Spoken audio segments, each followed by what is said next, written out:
Join the Wide Whale team May 29th at 3 p.m. Eastern for part 2 of our 3-part virtual event series, Voice of the Resident. For part 2, we will look specifically at residency. Using AI topic analysis, we've analyzed the free text of 400,000 Google reviews from residents of hundreds of top multifamily groups, including the NMHC Top 50, to identify how often 50 key topics are mentioned by residents. By filtering for and analyzing the topics by life cycle stage, we can isolate which topics are more influential during residency, versus tour, or renewal. Go to widewhale.com/data to sign up or find it in the revised community. That's widewhale.com/data. Elizabeth, welcome to the show. Hi, Mike. Thanks for having me. Yeah, absolutely. I think this interview has been a long time in coming. I know last year, I think it was, we repeatedly ran into each other at various conferences across the country. I think Las Vegas, Phoenix. I may be leaving some out, but I think it's about time we get on and do an interview. Yeah, absolutely. I appreciate it. So I'm interested. So today's conversation, obviously, for listeners, for viewers, is going to be about business intelligence. I think Elizabeth she's probably forgotten more about business intelligence than most of us know at this point in time. So I'll be interested to pick her brain. But I thought it would be good, Elizabeth, if we started with sort of a definition of terms, or at least terms that you think are germane to a conversation like this, just for our audience to wrap their heads around. Absolutely. And I appreciate that, because it's always good to set the table before you start eating. And we want to do that here today. I was a real estate person for many years. And so this kind of world of data, I'm more coming at it from a real estate operator perspective than from a data scientist or a engineer perspective. But I've learned a lot over the years working with and at technology companies as kind of the business stakeholder. And terms are important. Business objectives are important. We are a data platform. So our primary purpose is to do what we call ETL work, which is extract data from core systems. So primary systems are generally in the multifamily world. Kind of look at the operating system of the property management systems. We extract the data, we transform it, and that's really our IP, is the data model, the transformation layer. And then we load the data. So the ETL, is loading it and kind of pushing it into its end state use. BI is a business intelligence or front end visualization tool. So BI softwares could be Tableau, Power BI, Domo. There are quite a few out there that are not industry specific. And in each industry, technology solutions like ours come up and say, okay, our industry is totally different. So we need to have a solution that uses our dictionary, our commonly used data, and the dimensions and the structures. So like in real estate, it's, oftentimes it's by date, but it's also by property, by unit type or bedroom count. So all the things that are really specific to multifamily. And our data visualization tools need to be able to support those dimension data sets in a way that makes it easy to do a report or a visualization on things like, I want to know what my ad source is, my cost per ad source for 2 bedrooms, which is, not just a simple query. It's kind of a dimension query. So that's business intelligence is really the visualization. And you can use, off the shelf solutions, but then you have to have someone kind of make it multifamily specific. Sure. Or you can go with an industry solution. ETL, the transformation layer is what does a lot of what we talk about with standardization and normalization, really making the data common and consistent so that if you have multiple source systems like PMSs, a lot of owners have different management groups. Those different management groups, they may all be on Yardi, but they may be storing data in different ways. So how do you get it into a common and consistent format? That's kind of the goal and purpose of a standardization or a common data model in order to make everything occupancy means occupancy. That's kind of the big one, because every company has like slightly different definitions of how they want to see things. And these tools should have the flexibility to let people kind of look at things defined in the way that they want to.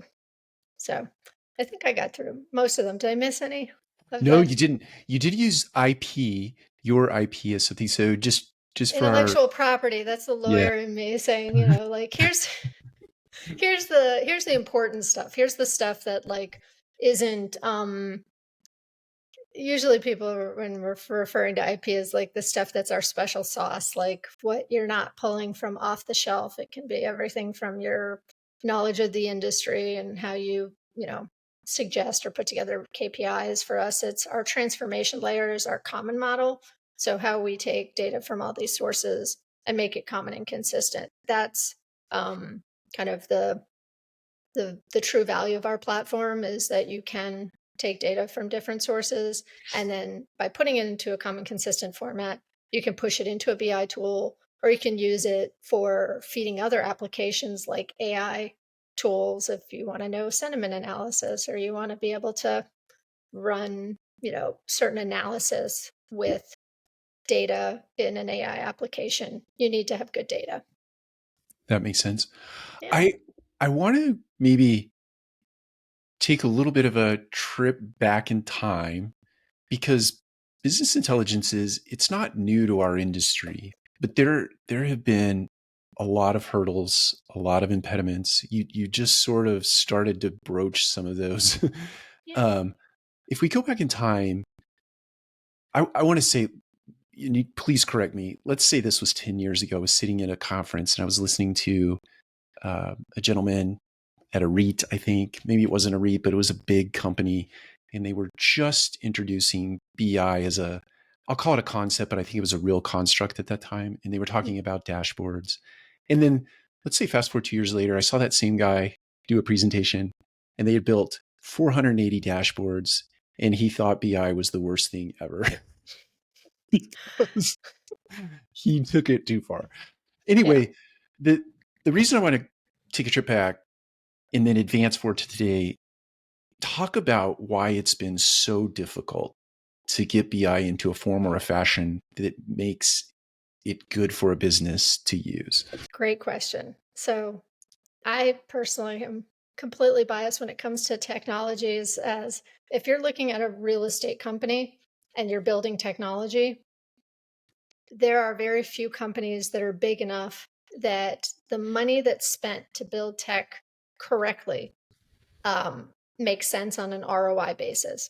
When you have technologists within a real estate company, it can be challenging if you don't have a good technology team, because their job is to interpret business objectives into a way that can be utilized in kind of a real world environment. And real estate people are very specific in what they want, but everyone in an organization wants something different. That's There's right. no such thing. It's like, and Bob does it the right way, and Larry does it the right way. It's completely two different ways. So it's hard to support within, and every tech person, IT person, dev person that works at a real estate company is nodding right now, because they know it's just there's a lot of stakeholders and a lot of different ways. And that's how you end up with 400 different dashboards that have been built out kind of without something to scale it. You're having to build it out kind of very ad hoc and very siloed. And each one of the reports, you're starting from scratch. And that is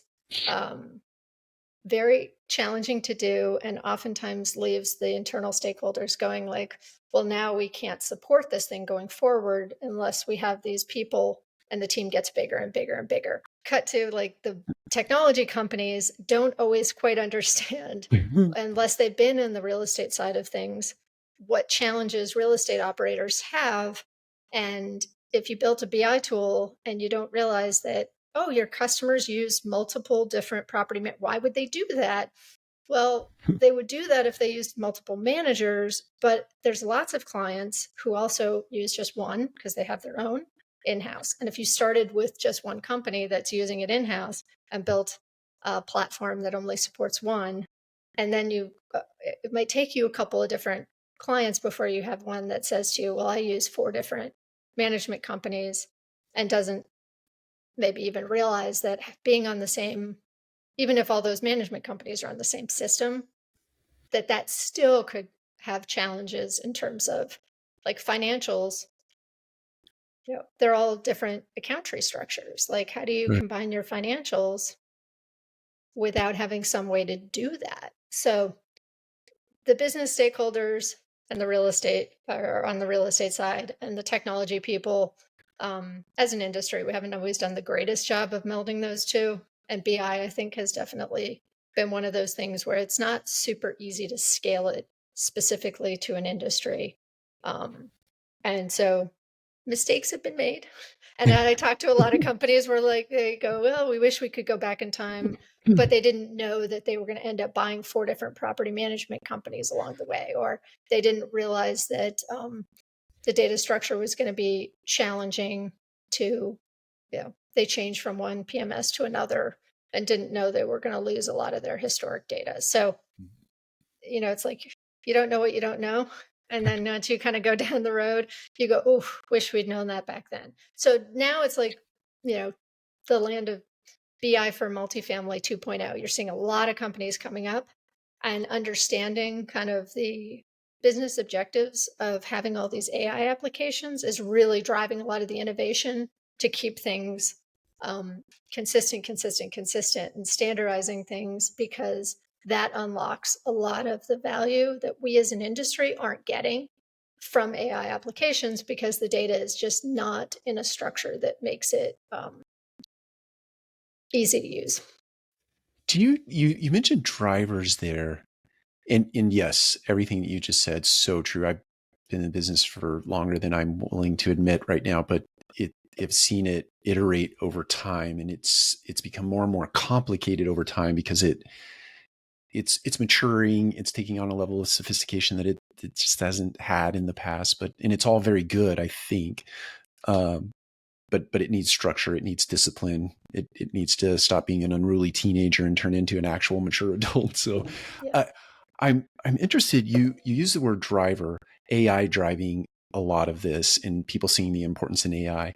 But do you think that the driver is lenders? Is the driver a sophisticated owner? Is the driver an asset manager? What is the kind of the human behind this that is the driver? I'll say yes, all of the above. I mean, I think a lot of it is, having been a lender, I don't think we were driving much of that, force function of getting people's data into a more consistent format. But as underwriting becomes tougher and tighter, you're constantly looking for validation for your underwriting analysis. And if you don't have that data to be able to push to your lender and say, this is what insurance rates are averaging in this market, you can have confidence in my underwriting, then you're not using data effectively. And I think that the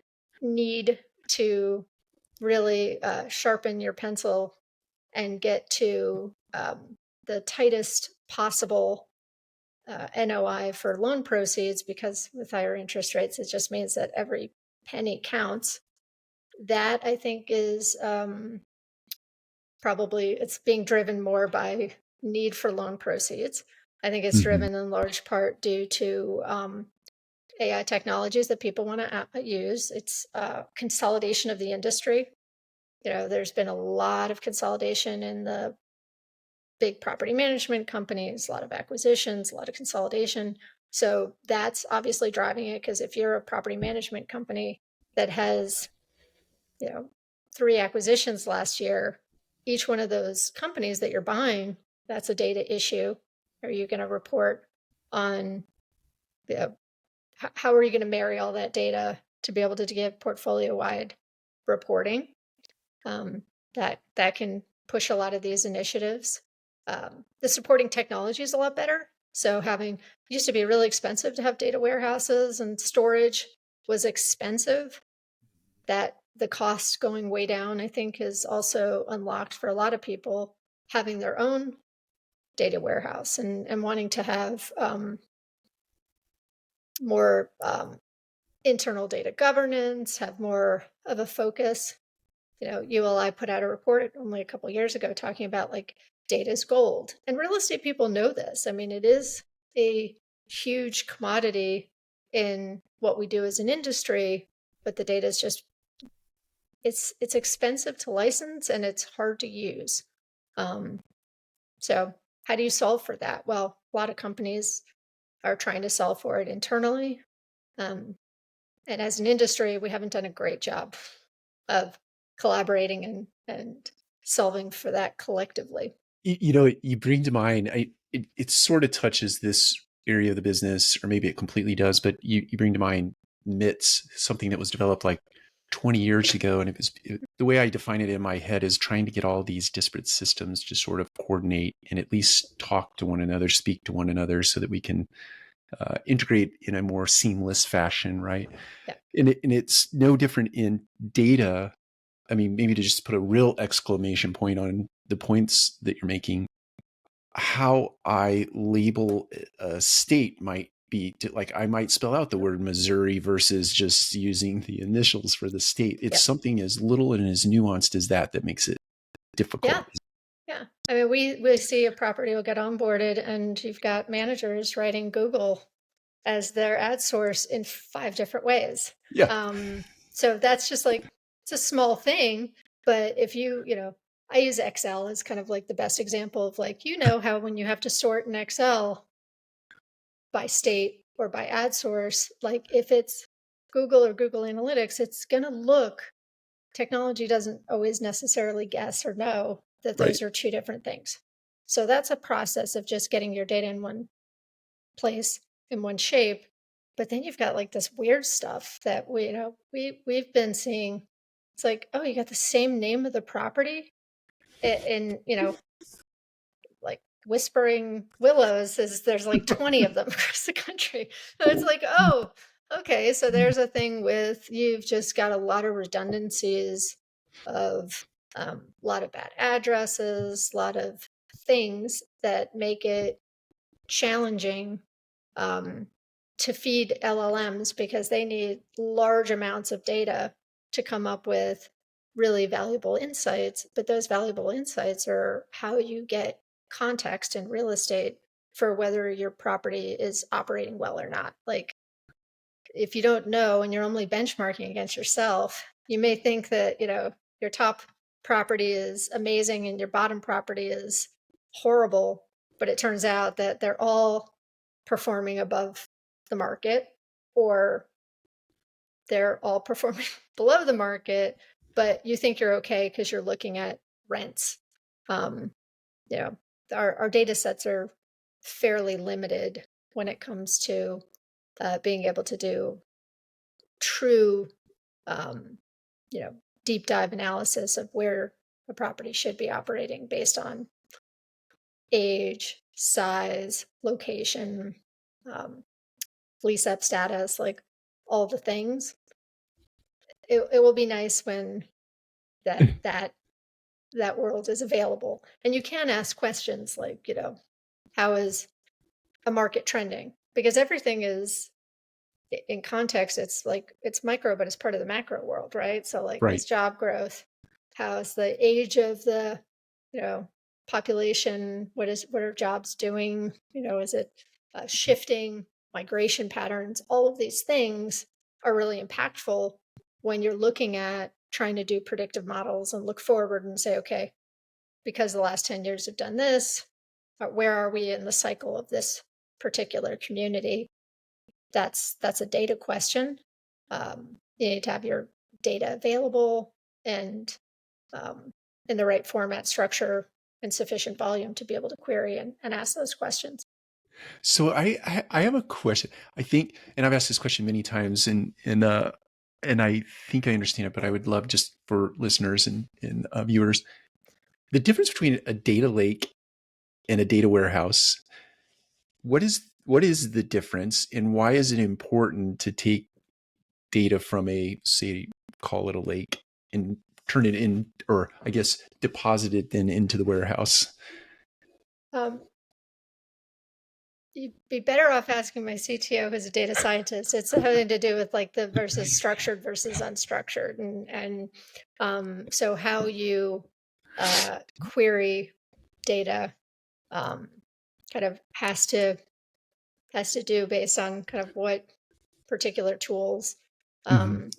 The value of having structured data, or at least kind of curated structured data, is going to be ostensibly would have less errors in some of the assumptions that technologies have to make.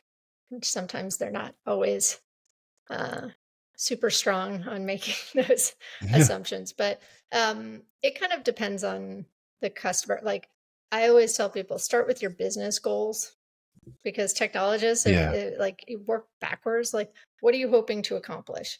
Do you just want to have all your data in one place, or are you looking to do something very specific? Because in real estate, or at least non-technical worlds, it's always more is better. Like people will say, I want the option to do everything. You're like, well, sometimes adding too much optionality can actually reduce functionality. So that's the question, is like, what do you really want to do with it?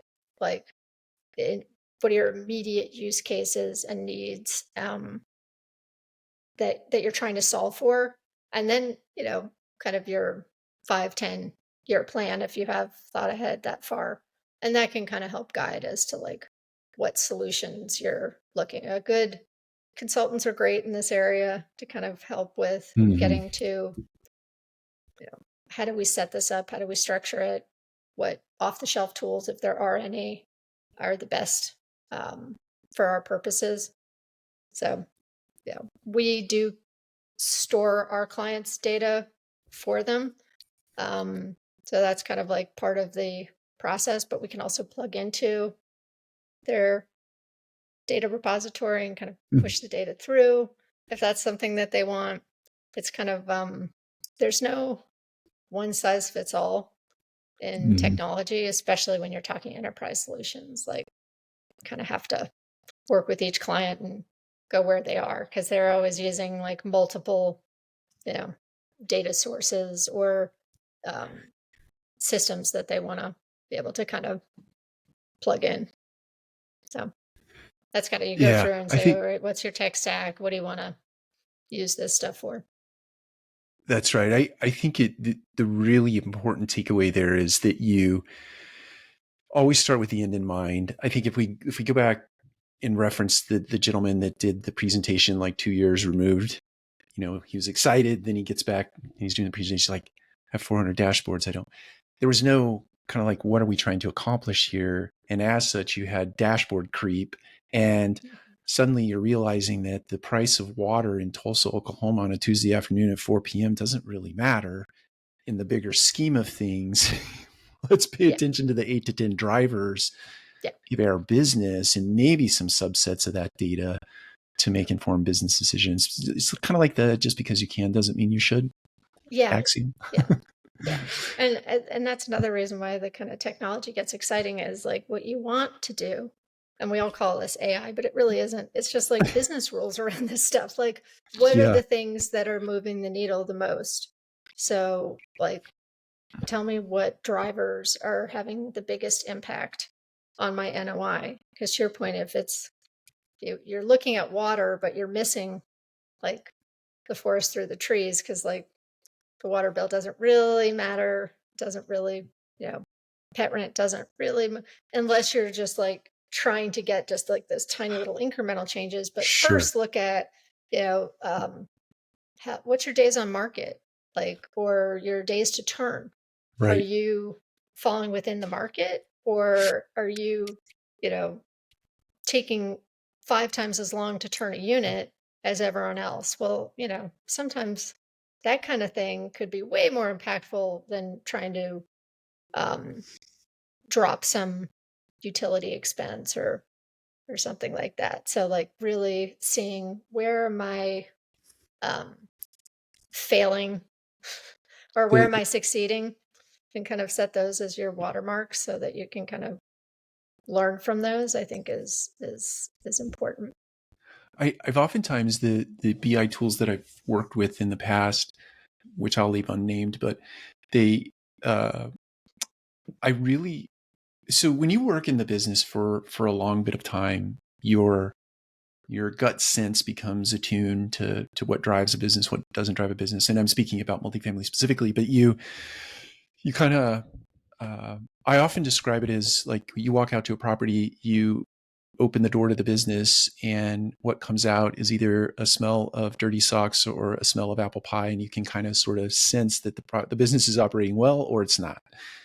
And then what BI does, or at least in my world, was it validates those things that I think are missing in that dirty sock scenario, right? Be it inventory's taking too long to get Yeah. online, Yeah. my salesperson is not well trained, and so on and so forth. Yeah. BI is a great validator for that information. What are your outliers? And Right. like we have goals and alerts, which I like, because it's Mm-hmm. basically it's like, okay, set what your target is and then notify me if I'm missing something. Right. So, I know in past organizations where I've been on the real estate side of things, like I didn't really need to know down to the level of minutia that some of the analysts did. Like Right. we had a really big portfolio. So having someone tell me that, a small KPI had been missed, not that important. But if a property had gone 3 months at, below 90% occupancy and no one had told me, I would have lost my mind. Like, so what Yeah. is it that are the things? And then being able to define within an organization, okay, Mike gets to know when something is really off. And this Yeah. is what really off is. Like, let's keep him posted if something is going sideways. And then what are the guardrails for the rest of the team, such that if they have 10 properties or 20 properties that they're trying to manage, that if something goes outside or askew, that you surface those types of things and make sure that there's nothing that gets missed is kind of the that's like your first rule of thumb is like, all right, let's solve for the worst case scenario of we miss something, which is Mm-hmm. like everyone's nightmare of, how did this happen for like 2 months that something has gone like really sideways and no one knew about it.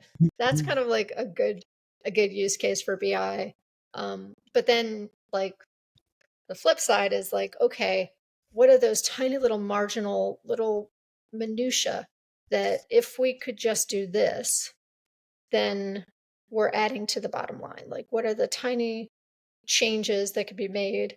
And am I doing it anywhere or I'm not doing it anywhere?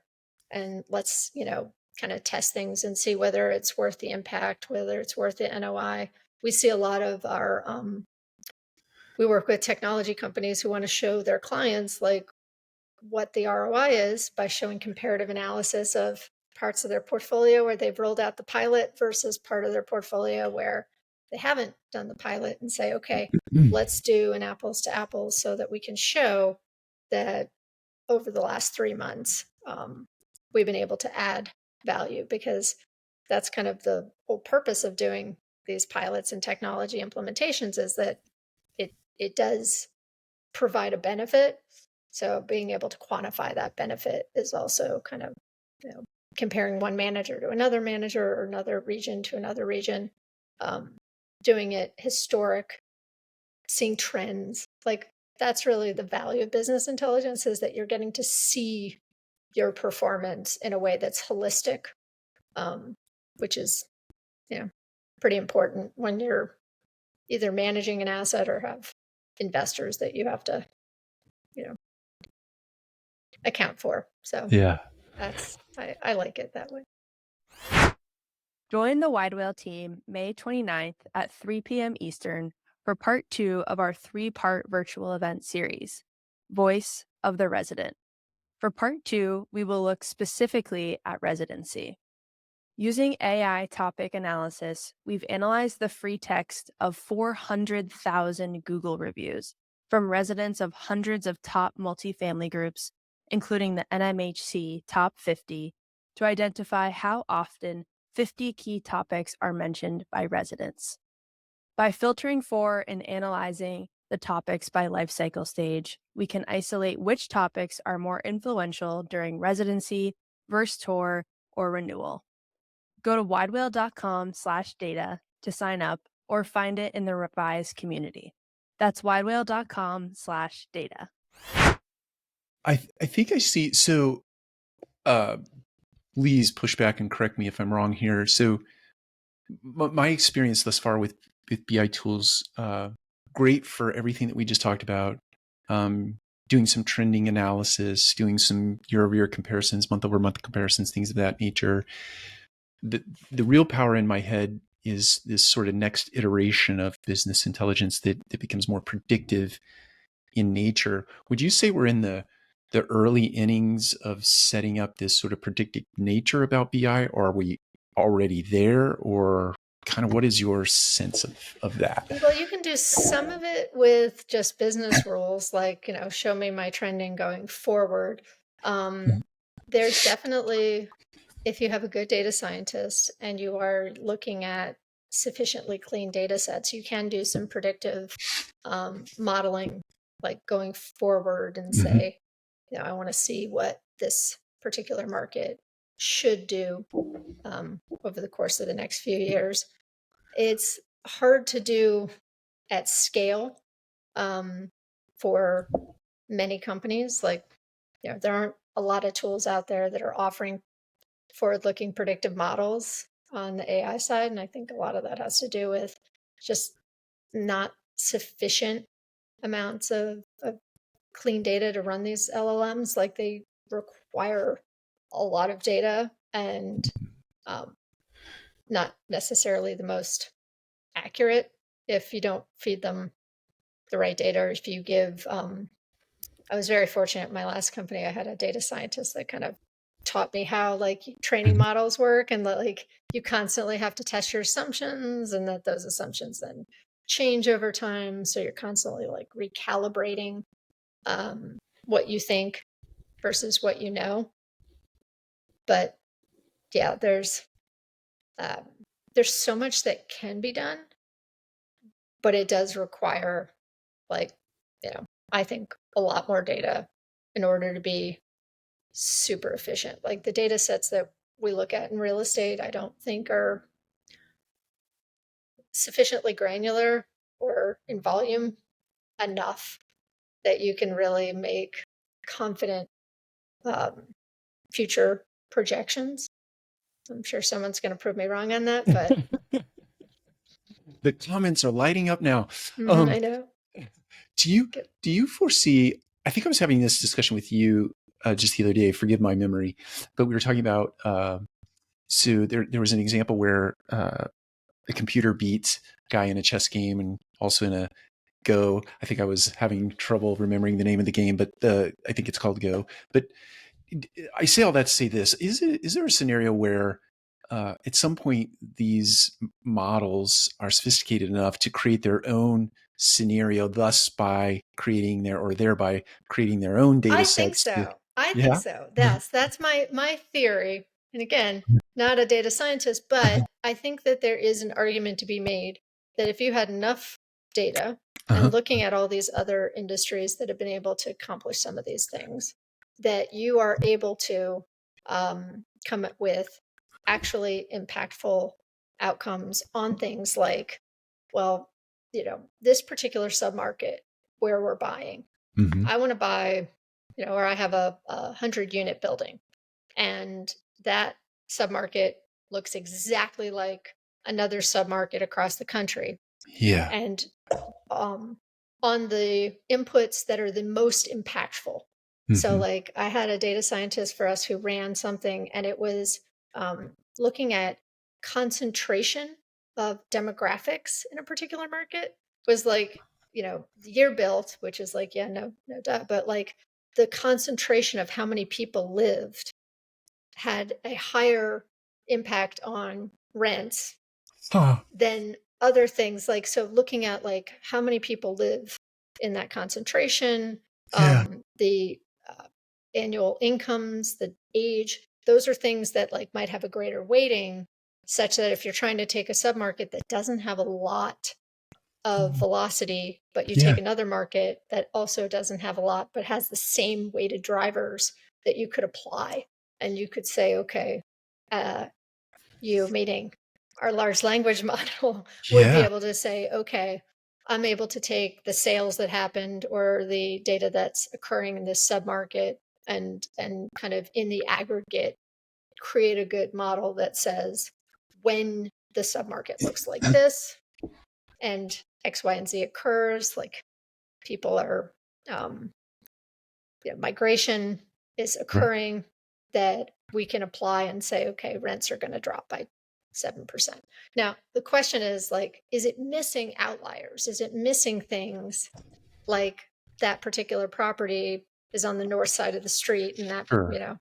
so you'd have to make sure that's where like having a lot of data is really impactful, because it's the thing that you miss that could be the thing that is really having the highest impact on all real estate is. So we're snowflakes, but it is unique, right? Like it's like Yeah. the weirdest things.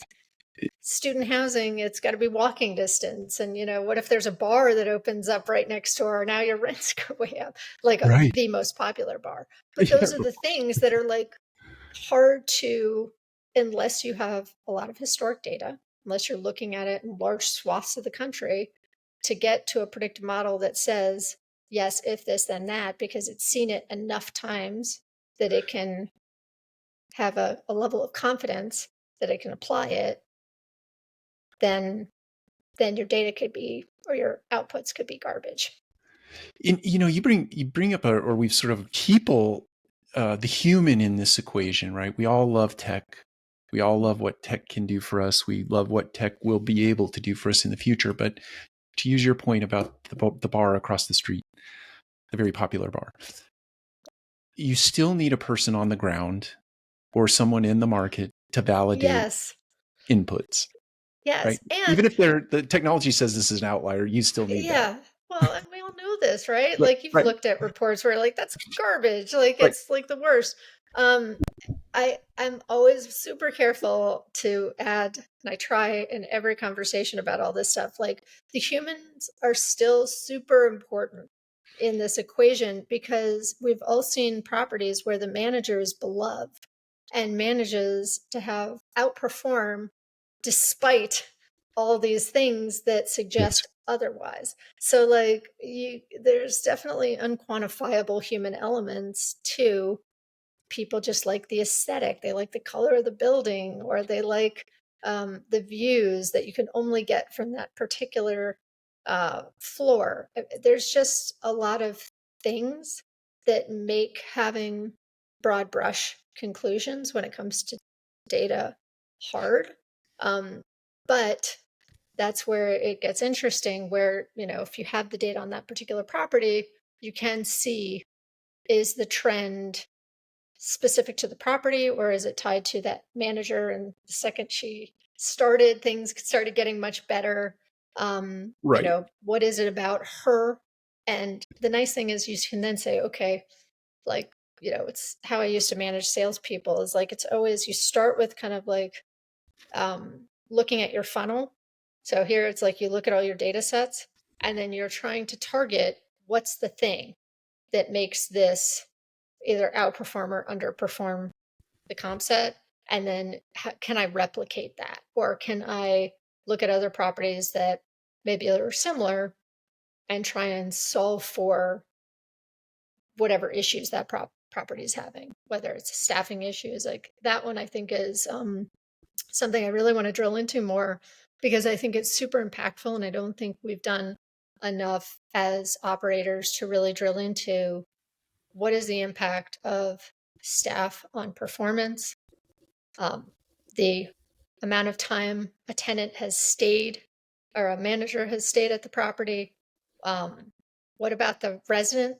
Like, what are we looking at from a, um, we're doing some more interesting sentiment analysis, but like, what's the temperature of this building? Is it, everyone there is miserable? Are they happy there?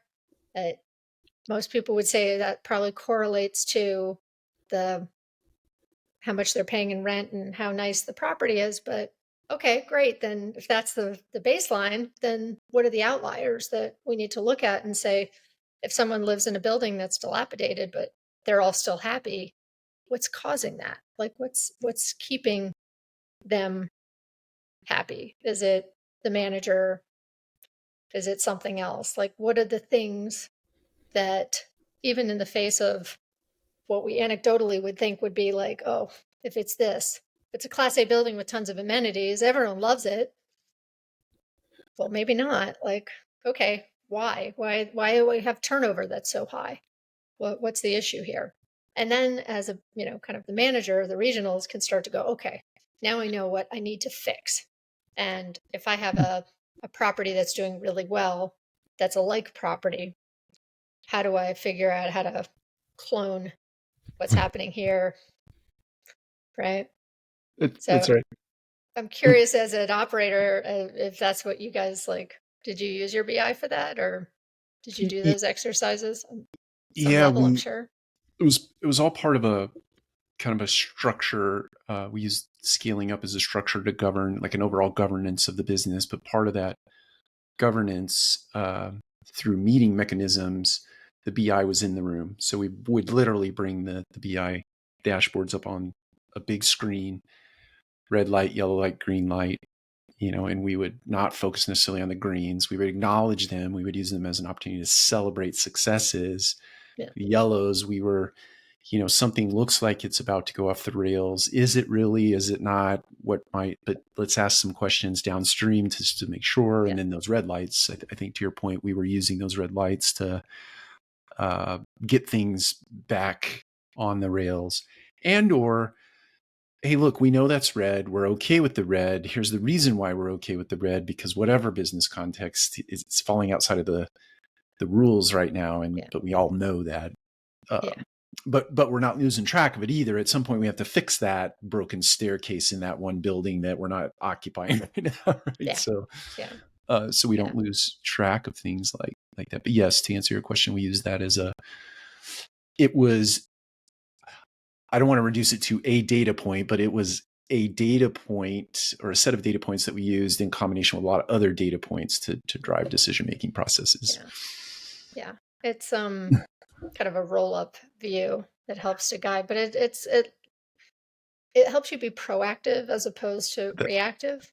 That's right. Like, if you start to see something is going from that green to yellow, or that yellow to red, how do we stop whatever is happening if that's possible, or encourage different behavior? Are there things that you can do to resolve? I also have, having been on the asset management side of things, we also were doing acquisitions, and I was always surprised at how little we used our own data. And in large part, it was because we weren't really in control of the structure of the data of all of our partners. So we couldn't really see a lot of visibility into anything but financials. But interestingly, like having those data sets when you're looking at making an acquisition in a market, to be able to do comparative analysis and see how am I performing today? If I'm looking at this new asset, are there places where I can bring value? Kind of that's at least for us, that was hard. I assume that for folks, that's a hard thing to do unless you're going to take your, new financials of a target asset and convert them into your current format. Like if you're looking at a lot of deals, that can be somewhat challenging. So at least our platform can do some comparative analysis by converting things into the same format, same structure, and then doing side by side. So that's kind of the the goal of having these tools is to track your track record, see historically how you're doing over time. Is this a seasonal thing, month over month or quarter over quarter, year over year? Is this just, last May, this is what happens is like, site tours fall off a map, or, our conversion rates go way out because this is when people take vacation. So being able to kind of see and constantly taking your temperature, but with context, I think Yeah, is my big learning is like, without context, we all think we're doing great or horribly, of course. but we're only comparing it to like a really small sample set. It brings something to mind for me, and maybe you've already said this or implied it, but I think about organizations that have been around for a very long time, and their real estate business strategy is to buy and hold forever. They never sell anything, and if they do, it's just a little strategic one-off here and there. But they've owned real estate for 40, 50, 60 years, right? And they have very large portfolios and thus a lot of data. And now, my gut tells me there are a lot of organizations, and some of them I've worked for, that have bought and sold properties over a very long bit of time and have archived a lot of data. So even though they don't own the real estate anymore, they still own the data sets. Is it fair to think that those data sets that have been archived could be put into a BI system and sort of forward analysis, like, hey, we got all this history. Yeah, We you can can look at projections, but I mean, again, like, are you looking at it in a vacuum if you want to, like, because market conditions have such an impact. sure. Where it becomes helpful is if you're trying to look at in a market, how are things all trending in the same direction Yeah. to kind of create your own baseline of, you know, um, top and bottom performers. Like, things should be, if everything is up 3%, but you have one that's up 15 and one that is down 9%, like, your outliers obviously give you an opportunity for further analysis and review. So anytime you have like historic data, it does help to build kind of a more accurate future view, because you're kind of seeing everything, in groups and how they're all moving. So I like getting a lot of historic data because I always want to, like, more is better, isn't it? But the data scientists may disagree and be like, yeah, it doesn't really matter. Like, what happened before the last cycle? Like, who cares? Just too many inputs and outliers to see how that works. I have so take a little bit of a, let's say, a right hand turn or hard right. Okay, so today let's imagine for a second you have a BI tool. Most of the data that is coming into the BI tool based on your PMS, right? Property management system. Yeah. A lot of it, the large portion of it is coming in. But from your perspective, my imagination tells me there are other data sources that aren't your PMS. Oh yeah. What, like, if a company's thinking about putting a BI tool in place today, PMS is obvious. That's the obvious one. What other data sets do you think you should pipe in? Well, that's their special sauce, Mike. That's like what people, they go, oh, my algorithm is like, it's it. And it is. It's like whatever is your business thesis, is like, that's what you're presenting to your investors or your owners as like the thing. Right. But, it could be online reviews of your managers. It could be like what trainings they've completed, or it could be demographics, like, what are the big drivers of industry, or what makes a particular neighborhood. Crime scores, I think, are a big one for people. If you're doing ESG initiatives, there's some really interesting platforms that have a lot of environmental impact scores in a particular market that you could use to kind of show that you're selecting, your property site selection is based on having low impact, environmentally sound areas. Lots of stuff that you could look at that could potentially, it really is kind of dependent on the sponsor. A lot of them use their CRM data. Yeah. Yeah. See, they want more accurate lead, kind of tying from the point of, everyone comes in through the website. Right. So drive by. It's all a drive obviously it's all a drive-by. But then okay, let's follow that customer's journey. Let's see, they came to us on our Craigslist sourced leads. Do they have higher delinquencies than our Facebook leads? But that means not just tying it to the ad source, but also all the way through to your delinquency data and who's not making payments. And that's an interesting one. As a lender, I wanted to know, is it a predictive, if someone starts paying closer and closer to the date, or starts making payments slightly farther out than they have been, sometimes that can be a predictor of an early predictor of delinquency, is how, if they were doing it on auto pay and then they stop, there's all these different data points that you can start to look at, oh, maybe this is, someone told me that he also looks at how many work orders they put in for complaints, and that can also paint a picture of a predictive model around someone, a delinquency coming up. So these are things that you still need to tie the data together well from kind of your marketing funnel if you're going to look at it that far back. And the PMSs don't always necessarily tie all of those things together nicely and cleanly. So a lot of these new, CRM tools are definitely adding functionality in terms of lead attestation, which is a struggle for you and I were at the Digital conference talking about lead attestation. That's right. So painful. Yeah. But that's a good one. I think I would also probably add consumer sentiment, or Google rating scores, reviews, and things of that nature. Same thing for team member sentiment, whatever survey platform you might use. But it leads to maybe a punchline question. If data is gold, you mentioned ULI earlier, Urban Land Institute, right? And data is gold. We've all known that for a very long bit of time.